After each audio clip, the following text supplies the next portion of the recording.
think I'm back live again.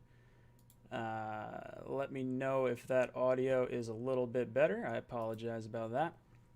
Um, all right, gang. So week one is in the books for the New York Jets. They lose 17-27 in abysmal fashion. This was really, it seemed more like an extension of the 2019 season than, seeing a new team for 2020.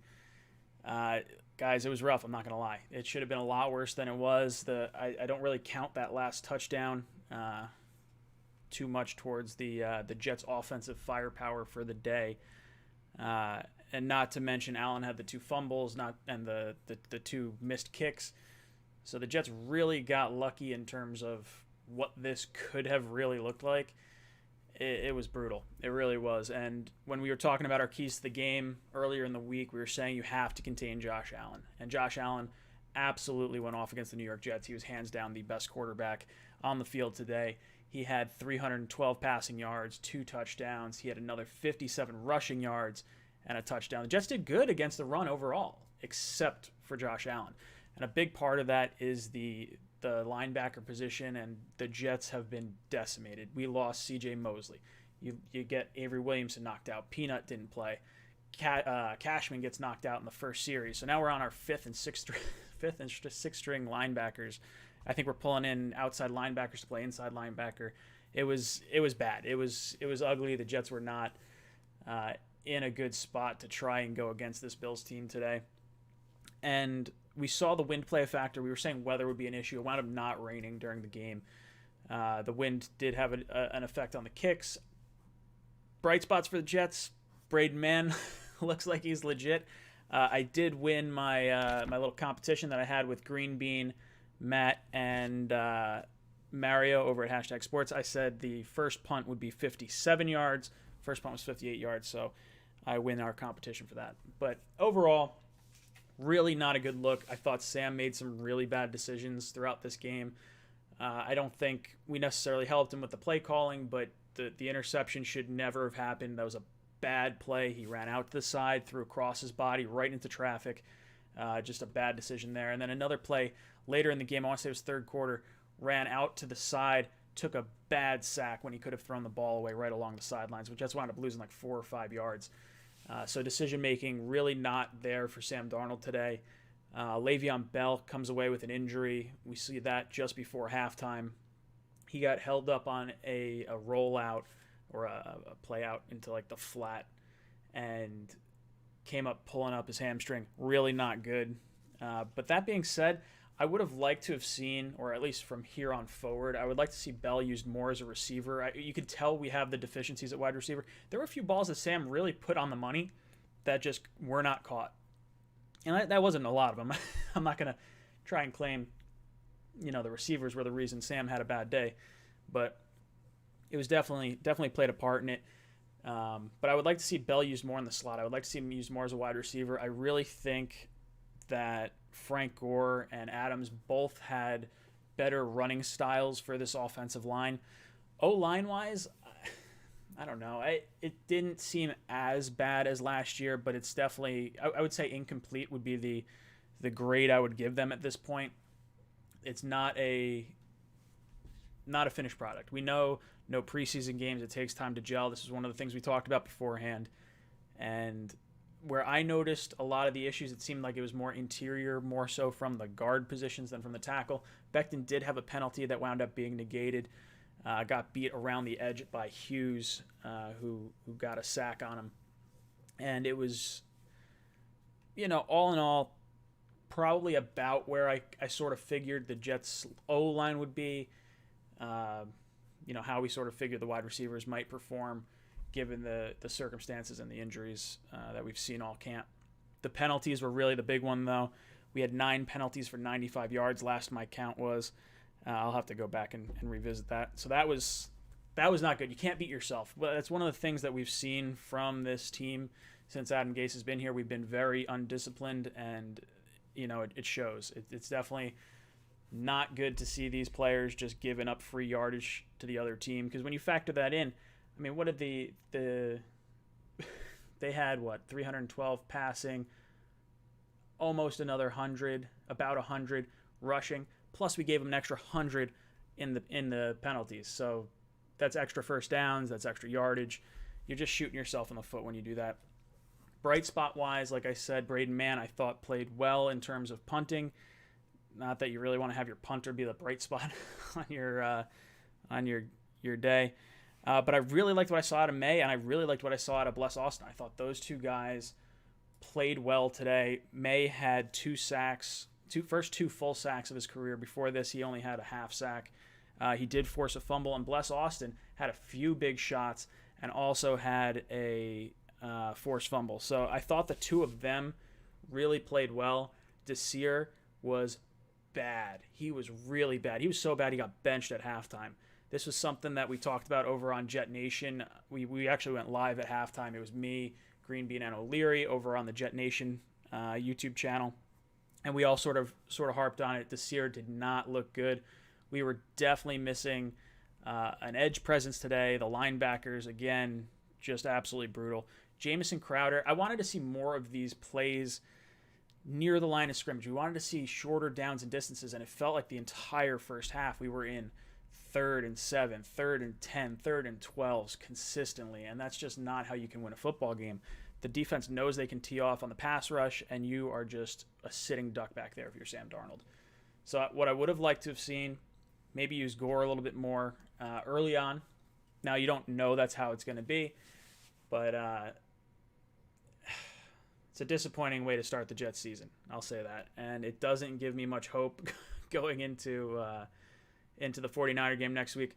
We're going to have to break down a little bit more as to how this team played. I think the second half, it showed a little bit more fight, not by a whole heck of a lot. But we were just out-talented and we were out-coached. I think when you look at the Bills roster, you look at the Bills coaching situation, they put Josh Allen in very good situations throughout this game. He was rolling out to the side. They used his legs a ton at the beginning of this game. There was one point where he had like more rushing yards on the ground. He had like 47 or 50 yards at one point. And that was more than the entire Jets offense had altogether. So Jets defense, pretty good against the run if you factor out Josh Allen. We're not going to be playing that style quarterback all the time, but we do face that style quarterback 4 times a year. You got Josh Allen twice, and then you got Cam Newton twice. So that type of quarterback I think is going to give the Jets issues, especially if you don't get those linebackers back. Mosley obviously gone for the season. Avery Williamson, Peanut, Cashman. You got to get some kind of guys that can spy a quarterback like that. We missed a few opportunities on Allen. He's a big-bodied guy, and we could have had some sack opportunities. I know May missed a sack at one point. I think it was May. I'm pretty sure it was May. Where he kind of brushed him off and just kind of ran out to the side. I'm thinking like, this is where Jamal Adams really could have helped. But by and large, I did, I liked a few things here and there. It really was not many. Yeah, what are you guys talking about in the chat here? Let's see what you guys saying we should have kept Robbie. Robbie had a good day today. I want to say he had 7 catches for 115 yards and a touchdown in their game, so that was pretty good. It did seem like they weren't really doing a whole heck of a lot early on, but Perriman, was he playing? Look, we didn't get to see much out of Perriman today, and really the offense in general. I'm not going to blame today's game entirely on the lack of not having Robbie Anderson, or the fact that we have Brashad Perriman, or any of the weapons on our team for that matter. I just think that the Jets need time to gel. I think players have missed time. I think that Bills defense is phenomenal. They're going to be a top 5 unit this year. And I think, Perriman just got smacked around. We got smacked around by Diggs. Diggs had a very, very good day for him. John Brown had another good day for the Bills. We really could not stop the Bills' offensive game plan. And this game should have been a lot worse than it actually was. I thought without those missed kicks and without Josh Allen fumbling the ball, you really could have seen this game wind up like 45-10. Like, it would have been absolutely brutal. But luckily the Jets were able to get a few takeaways. That was something that we sort of harped on early on, and we just did not do what we needed to do for a victory, or even a really competitive game, because this game was not as close as the final score indicated.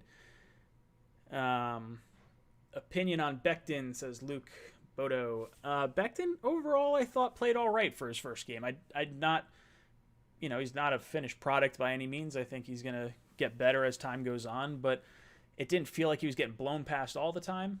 There was a few opportunities where the speed off the edge definitely caught him off guard, I think. Hughes, I believe, got a sack on Sam Darnold where Becton wound up holding him, and that was the one thing that really sort of stuck out to me. A lot of you guys don't seem very happy with Gase. Look, I don't think Gase did Sam any favors today. I think we should have ran the hurry up a little bit more. It seemed like that was pretty effective towards the end of the first half. I think we should have used Le'Veon Bell in the slot a little bit more. I think Gore is going to wind up getting a good amount of touches, especially with Bell being injured right now. You hope that doesn't linger, because you want to get him back. Even if you have to use him as a decoy, it would be really bad to not have him on this offense, because now you're missing your two highest paid players. You're losing Mosley for the year. You're losing Le'Veon Bell for however much time he may have to miss. Hopefully it's not too long. Tony Lee says, horrible play calling, running it on second and long way too many times. I agree. I think that was a huge issue today with the Jets. I think the down and distance and the play calling did not do us any favors. There were times we ran the ball and we went nowhere on first down. And then second down, I would have liked to seen a short play, like a short screen play or a short slant route from Herndon or Crowder or, maybe Bell, or it's just someone out in the flat to take advantage of maybe the center of that Bills defense. And we saw another run up the middle, and it wound up going backwards. Like a lot of Bell's runs early on were not good. I mean, he wound up hitting the line of scrimmage and going backwards. So now you're in 3rd and 10, 3rd and 12, and you just can't win like that. You can't, because the defense is going to know how to tee off on you, and it was brutal. It really was brutal. Argel880 says, may need to re-sign Bilal Powell. I'm hoping that P. Ryan's going to be back and healthy. I don't know where that stands. I like Powell.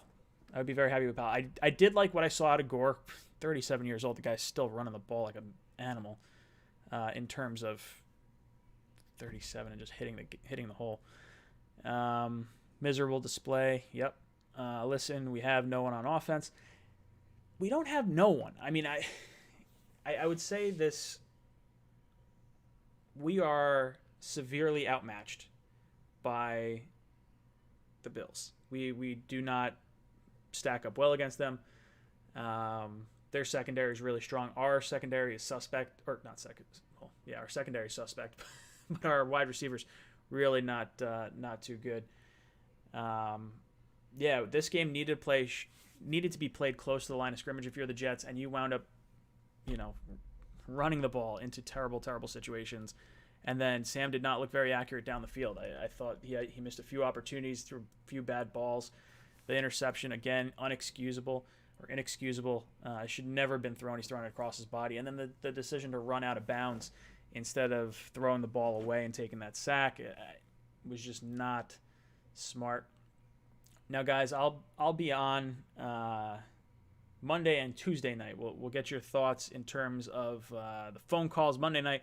Tuesday, we're going to bring in Mario from #Sports again over to the Talking Jets panel, and we're going to get a little bit more information from him, see what he saw, and then we'll kind of take a look towards the 49ers game. I will have a video out tonight. I'll recap kind of my 5 takeaways once I can kind of digest it a little bit more. But guys, thank you so much for tuning in for the post-game show. I'm going to try and do this every week if I can, get some of your thoughts. It's going to be a long season, Jet fans. Let's hope we rebound from this and move forward on better terms. JET